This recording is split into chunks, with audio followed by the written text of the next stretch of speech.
Hello, everybody, and welcome to Droids Are Welcome Here, the fun Star Wars podcast where everyone, including those pesky droids, are welcome. Today, myself and my lovely co-host Jace are joined by our friends Steven and Ash to talk about Andor Season 2, Episode 4, Ever Been to Ghorman? What did you all think? How was your reactions to seeing that title of Ghorman? Wow, I mean, where do you start, right? We had so much teased to us. We got these little drops in Arc 1, and confirming that, we're going to be dealing with this planet. And of course, there's that phrase that everybody in the EU understands, the formation of the Rebel Alliance really came after the Ghorman Massacre. But we have to define that there's multiple ones now. That this might be pushing a little bit into our next episode, but they did define the history of Gorman through these two arcs, and I appreciate how they approached it and how they retained some of that original data that we had from going back to the 90s EU. That was a nice throwback. I honestly, when they even as we're looking at Gorman, that was the thing in the back of my head was like, oh, the Legends Gorman massacre, where the asshole Tarkin landed his shuttle on a bunch of people, and you know, it's a big thing for us. That happened the year after the Empire formed, Yep. right? That was Yeah. 19 to 18 BBY. And I'm like, well, that wouldn't make sense with this time frame, so something hmm else is up here. hmm So they are establishing that there's a new resurgence of activity on this planet, this cursed planet of Those Gorman. poor people of Gorman, they can't catch a You break. know, and again, not to talk too much about five coming up, but we're getting snippets that are indicating that the past history is past history, and now there's the new history that's going to lead, directly into what we're going to see in the show. And I'm just super excited for mayhem and carnage. Isn't it bizarre that I would be excited about something like this? Ash, what was your thoughts about coming to Uh, Gorman? so the second I opened it up last night and I saw that title, the sound that ripped from my throat was unholy. I was like, I'm not ready for this.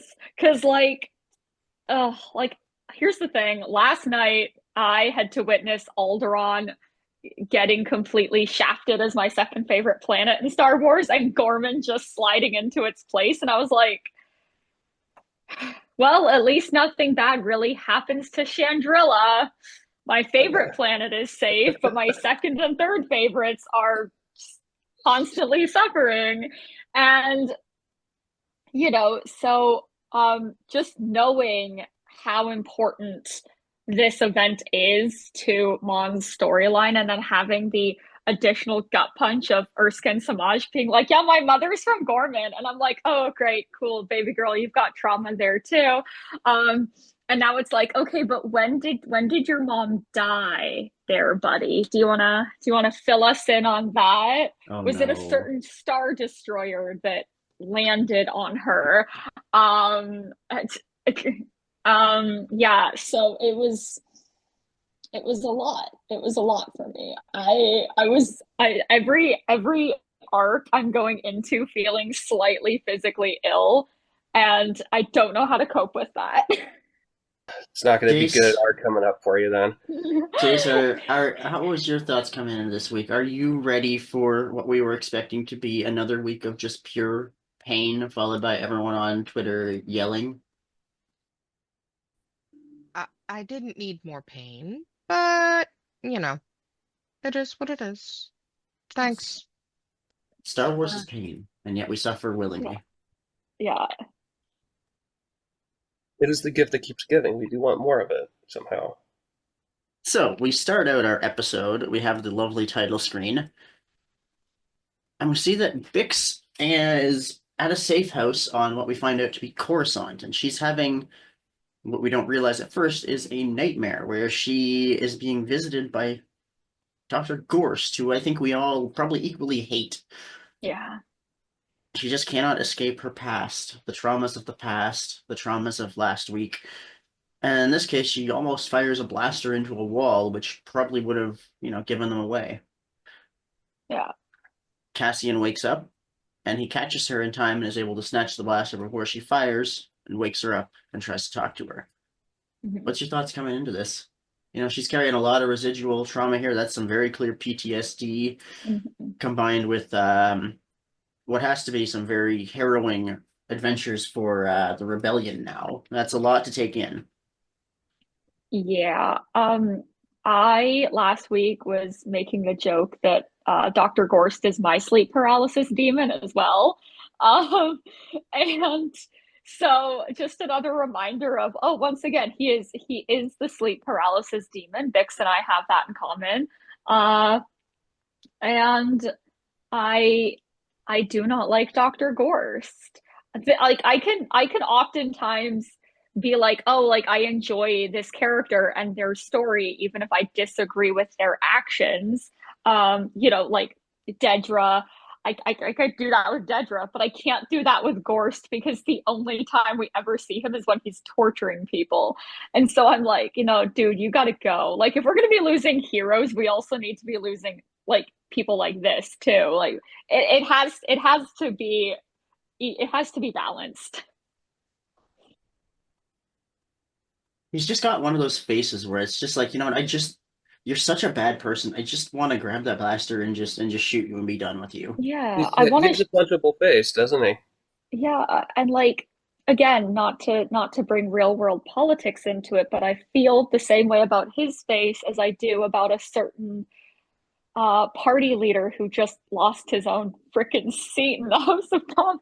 Us Canadians are very much celebrating right now as It's things great. went the correct way. Me and Ash have been laughing about this. Well, don't talk to us Americans about anything I'm lately. Yeah, so sorry. anyways. I'm so See, and sorry. this is what But I to the love. episode, I mean, I think it shows great continuity between seasons 1 and seasons 2. I Mhm. mean, a lot of people, if they don't watch season 1, might get lost and not understand that they are continuing that thread. And this is why she's breaking down. This is why she's succumbing to. I believe in this episode we see that at the end she's taking a substance. So Mhm. again, I keep jumping ahead, and I feel like you want to keep us in chronological order to the items that are happening in this Hey, we'll get there. You episode. know what? We're all just here to have fun. If we've messed the timeline up a little bit, you know what? Okay. What's a little bit of timey-wimey? There's a lot of timey wimey wibbly wobbly happening. I mean, that's also my nature too. I mean, I do like to jump around because I think a lot of the Mhm. pieces of Andor are interconnected, and you come Yeah. back to them again, and it reinforces itself. Hmm. And I think Tony Gilroy does a good job with that storytelling and the recaps too. At the beginning of every episode.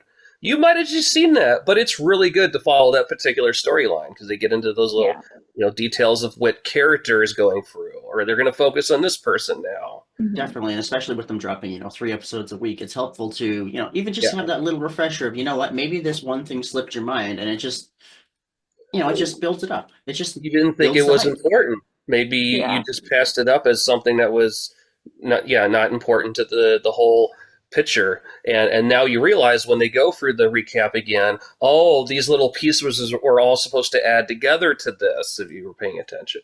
But Plus, it's another way for Gilroy to give us all anxiety when we see a character we love in the recap, when we're thinking, "Oh no, oh, bad things are going to happen to it's this their person. Yeah. time. My time has come." Yeah. Their For shield is down for you. Yeah. For me, the first time I'm watching the episodes, because I'm just like, I just need all of this to hit me all at once and then I'll process it later. Um, I skip the recaps on my first watch, and then the second watch, I actually like go into it and I pay attention. I'd be like, oh, okay. So Oh, now I'm interesting. seeing more of the interconnected, because I'm like, the recap might put my mind on overdrive if I watch it Hmm. on my first watch. Because I don't need to be hyper focused on something that is already bouncing around my brain and everything on my first watch, because then I will only be paying attention to what that means and I will Mm. miss so much of the rest of the episode. Oh, So, interesting. So I like you'll that. it's hyper focus on a character instead of the grand picture. because of the concern of what happens to that character, is what you're saying. Yeah. And then you Yeah. almost get to experience, the excitement of the episode twice, because the first time you're just, you're living in the moment, and the second Mhm. time you're catching all those little things that maybe you didn't quite see. No, that's actually Yeah. that's actually a really good way of looking at it. Mhm. Jace, Dancing at a rave party for an hour. What was your thoughts? Like in the next scene, we come into and we see Ghorman, which I think that overhead shot of Ghorman was just absolutely gorgeous. Stunning. I saw what you did there. I love the fact that they are, indicating where it is as well. So you have the title of Ghorman, but they note that it's on the Rimma trade route, which is, that's a nice toss out for, the super nerds like all of us. And this is a pretty lovely looking city. It looks like it would be, a nice little port city to live in, where nothing bad ever happened. And then the Empire came along. So we're coming into Ghorman. We come up to Cyril, who is now apparently working Get it right. Specifically, Tarkin came along. Yeah, true. So Oh, that we come guy. up to Cyril, who is apparently now effectively running the Bureau of Standards on Ghorman for some reason. At this time, we don't know why he's not on Coruscant anymore. We don't know where Dedra is. Jace, what's your thoughts? So we see the beautiful man himself. My first question is, why is he there? Like, just why? And what happened in the last year to get him put there? And can we just appreciate the fact that the Ghorman language is basically just French? Yeah, That's what space I was French. picking up. Yeah, and Is I it French saw side, someone or is it on actually French? someone on Twitter, I think, had hinted that it's almost like a blend of, I want to say it was like French and German, and that's Yeah. that's actually a really cool language choice, and they were going for like a French Revolution vibe. Maybe it'd be Yeah. like a Luxembourgish or a Belgian. Mhm. But Almost also like- very Mexico. French resistance in schmaltzy Germany. I was just I going don't to say want I don't want this to get demonetized. As No, if but we're I getting understand. monetized yet. You know. Certainly, For the there's future. parts of Europe that are both, France and Mhm. German strong Mhm. because the borders changed between. Yeah.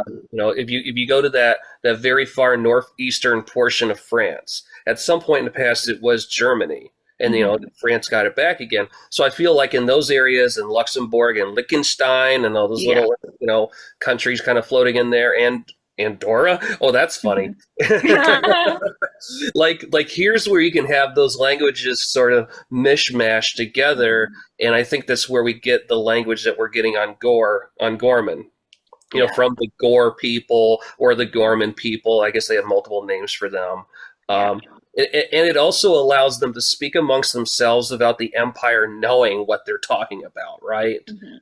Like they can communicate in sort of this hidden language, and then the Empire doesn't necessarily catch on unless they're well versed in that language, right? Mhm. And I think I love the fact that that's where Tony Gilroy is not afraid to to use those real world parallels to take real world fascist elements and say this is what happens. This is what you need to pay attention to. And he's not afraid to pull punches and really show you the nitty gritty of it. And I think that's exactly what we needed.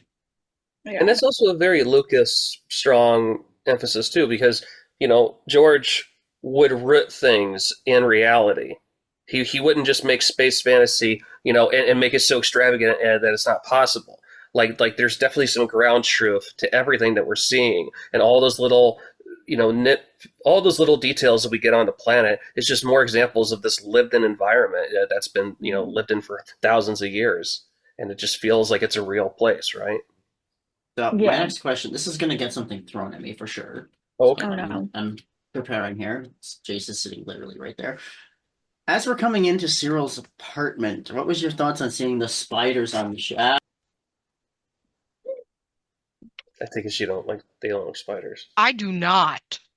Okay, here's the thing. Yes, I know the Gorlectopods are spiders. Yes, I know that. But why, if they are spiders and spiders are scary and I am allergic to them, why are the Gorlectopods so friend-shaped? That's what I said. They're They are not friend-shaped. friend-shaped. The Gorlectopods are the... There's too many legs. They kind of look fuzzy. And their bodies just nope. We need them for the Yep. economy. I don't care if we need for the them. economy. Y'all can have them someplace else. If I see bugs here, I make Catacall eat them. Okay. That's why they're Cyril on will remind Ghorman. everybody that they are galactophiles and not spiders too. Yeah. I thought that was fun, kind of funny. I They're just like way too big, especially if like those little like toy-like things are actual, a 1-to-1 scale. That's way too big. They're like We're not in huntsmen. Australia. They're well, I huntsman mean, level. if you look at, not to jump back, but to the first episode when we were watching that really weird propaganda, they're even bigger than that. Oh God. Australia should be scared of the No, thank Yeah, that you. was the mama, right? Because we just I saw was the like, babies. dang, that is Ew. massive. Nope. Nope, I'm good.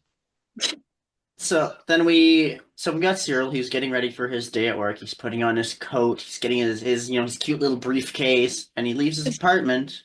it's But very on the way French out, he takes a girl. little piece of floss and he wraps it around a little screw at the bottom of his door. And I'm And it's like, he's like, being first followed. of I know all, that. Hmm. screws and bolts, they're ruining Star Wars. No, so he wraps this little piece of floss around almost as a way to see if anyone's trying to get into his apartment. So if it's broken, he knows someone came in. How dare the dentists insert their propaganda into my Star Wars? Dental hygiene in space is no joke. Dental gate. Would it be a sonic toothbrush? They have sonic Yes. shower. That's Yes. true, yeah. All right, I'm going to go look and see if toothbrushes exist. Y'all discuss amongst Of course yourselves it for a does. moment. I You mean, know they that there's exist in an Mass article for Effect, so that. why not? Is there a Wikipedia page No, there's an article for... for it. Okay. I could do it too. Hey, Hey, wait. wait. You have three Erase. wiki editors on here. Of course, we're going to go look if toothbrushes exist in Star Wars. I Well, mean, toothpaste doesn't. there was a page Oh for yes, In pajamas Legends, they that exist in featured. Legends, not canon. Okay. the So teeth cleaning toothbrushes instrument. just need to be canonized. And incidentally, the first mention of it was Lando Calrissian and the Flame Wind of Ocean, which is a great old novel. Highly recommend that. Because of course it's Lando. Lando. But one Of course appeared in it's the Lando. holiday special. Oh God. So That's we do the have first that to thank appearance for. was the holiday special. Yeah, the physical appearance of one. Oh no, the Some Dark holiday special. Forces, some Rogue Squadron, some Mhm. KOTOR. We have a quote of Mission Vow to Zalbar in Knights of the Old Republic. We'll have to pick you up a toothbrush to clean that stench out of your choppers. I am going to put it out there right now. Mon Mothma brushes her teeth twice a day. Ash is collectively known as effectively the CEO of Mon Mothma. Probably. So yes, Ash I has know, permission to that's create new right. canon. Excited. I mean, I'm not surprised it's in KOTOR considering BioWare. Yeah. Yeah. So we roll out of Cyril's lovely little apartment. Doesn't have quite the glitz and glamour of Coruscant, but he seems happy enough here. And he comes out into this plaza in the center of Ghorman, near what we find out is the memorial to the Tarkin massacre, which seems to be effectively a 1-to-1 copy out of Legends, and that made me very happy. I made some very unholy noises. And now I have another canon reason to hate Tarkin. So we roll down into this this very nice plaza. There's some people protesting. So obviously, this Imperial campaign to create some subversion on Ghorman is starting to work. And we haven't quite figured out about why Cyril is here, though. So he goes Counting into his spiders. nice little office. What's y'all's thoughts on, what was your theories on why he was there before we started learning more? Dedra. Dedra put him there. Well, But also- at that time we knew the extent of their dry relationship, right? Beginning in 4 BBY, and then they're no longer together, right? It's like I thought, did they break up? I just thought, and like his mother kind of reinforced as well, that she left him or something, and she didn't know what the situation was, and we find out later on there's a little bit more interactivity between them. But I initially thought like, oh, great, he just got cast out, and now he's here just by chance, of being such a good Imperial person. So what are your thoughts, Ash? Yeah, I feel like, I was like, I don't want to believe, because I've already kind of, I don't know where Monte stands right now. And in their absence, I kind of fell into being a Kiro shipper.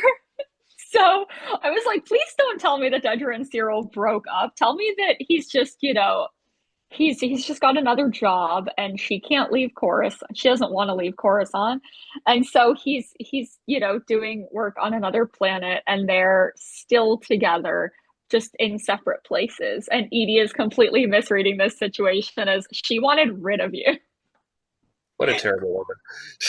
That is Because Cyril's still such staying in a. contact with his mom, like Dedra promised.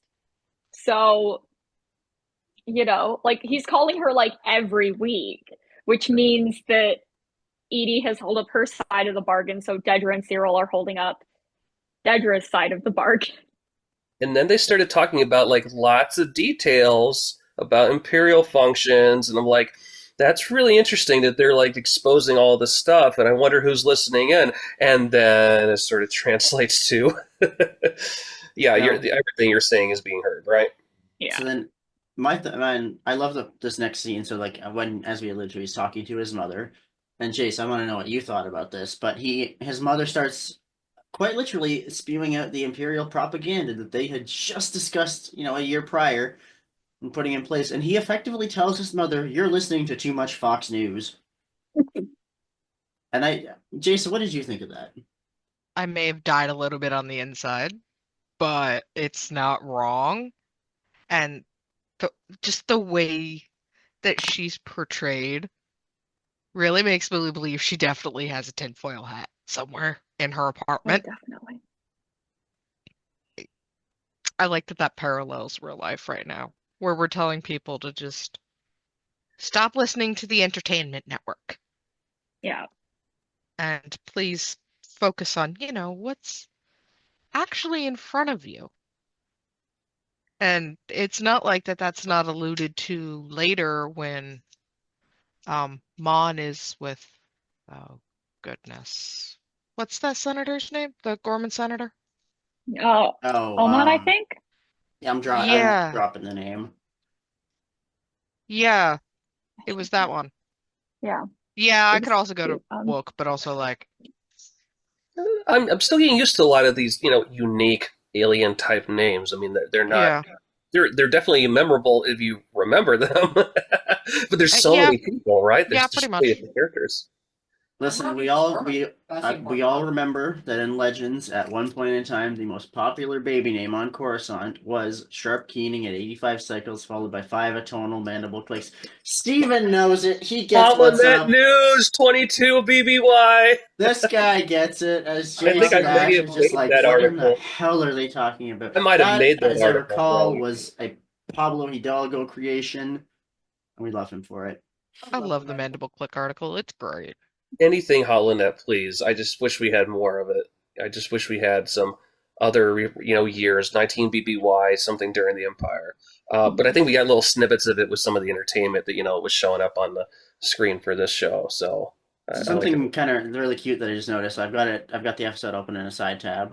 But as Cyril's talking to his mother, I can see that in the little tray she has in front of it, there's like a little comb to do your hair, and there's like all these little, hygiene instruments. So she's combing her hair, probably trying to stay as nicely groomed as her son is. Yeah, again, attention to detail of all the little things that they just put in the background, the props. Before you know it, all these cosplayers are going to be scanning every screenshot just so they can represent it at the next convention. Yep. I love it. And it's like, yeah, and like you said, like every single little background piece has a purpose. It all has a story, even right down to that little pack of cereal on the counter. It all exists for a reason. And that little pack of cereal is at the very bottom of the lore tower and is holding everything up. Hashtag Cerealgate. He's a serial killer. Cereal and cereal. Cerealgate. It's very common. Maybe she meant to name him Cereal. Maybe that's why Cyril's dad left. That's why he's always eating cereal. On a more depressing note, as someone who has read the Star Wars propaganda book by Pablo Hidalgo, and someone whose I still need to read weird that. history hyperfixation was on World War II and Holocaust propaganda. I was expecting the anti-Ghorman propaganda to be way worse. And I'm kind of glad it wasn't. Because I don't want to see that. Maybe we haven't gotten there yet. I mean, Maybe. things are still they're still bubbling under the surface. Yeah, We know. I maybe. mean, I believe it's fair to say that two BBY is when things really like Uh-huh. combust in terms of like the powder keg Mhm. that leads to the events of the rebellion happening in 1 and 0. So I feel like in the next arc we're probably going to see a lot more of that control of propaganda of information, of shutting down the system, and then the people will retaliate against that. Um, Yeah. at the same time, they're playing both sides here. They want this to Mhm. happen so that they can get a reaction, so they can get a Yeah. response. So they have a reason to take over and take the Calcite. But also, like, yeah, that's just it's really traumatic for me because, knowing all of this stuff about like historical propaganda, I don't know, maybe I'm selfish. I don't want to watch Erskine get, you know, treated poorly because, if people know that his mother is Gorman, that is going to definitely put a target on his back, which is also just going to add to Mon's stress because, she took him in after his mom died, probably in the Tarkin massacre. And, This is all intentional. it's going to add to all of that, right? Like we've known since season one when she was talking about um the shipping lanes to Ghorman back in like her very first appearance. And she's just like, your fun friends just cut off their shipping lanes. Do you know how many of them will starve? And that is a thread that comes back in this episode when she's talking to their senator. And he's just like, it didn't take long for the blockade to show us just how vulnerable we are because, a single item economy is very weak no matter how much you look at it and want to think differently because you do need to import everything. And I don't know. Trade is a very touchy subject right now in the real world. And I'm not prepared for it. The interesting thing, and that goes back to like everything that Gilroy does, it all has a purpose. It's not just, Mhm. one-off missions. There's a reason that he does what he does. So now we've rolled up to Cyril, who is in his, it's not as nice an office as Coruscant, but it's not too bad. Yeah. And in his conversation with his mother, he's alluding to some dissatisfaction with what the Empire is doing. Mhm. And at this point, we don't know yet. Is he doing this intentionally? Is he doing this to try and, get someone to show themselves? Or is he really, having some second thoughts? And we just don't know at that point. Mhm. But it turns out that he is, in fact, being listened into by what we've learned is the Ghorman Front, a very, at this point, very loosely organized resistance group. And funny thing about them, they were actually mentioned in season 1 as well. Mhm. So there's a moment where Saw Gerrera brings them up Yeah. as not a great assembled group of people, in addition to everybody else, because Saw believes that he's the answer to everything, right? Um, Yeah. he And sees that as everybody else is disorganized. and I like the fact that as this group of rebels is talking about whether or not to recruit Cyril, they're going over some of the logs, and one of them straight up says, the mother is terrifying, and it's like, yeah, yeah, we're all on board with that. He's saying exactly what's on all of our minds.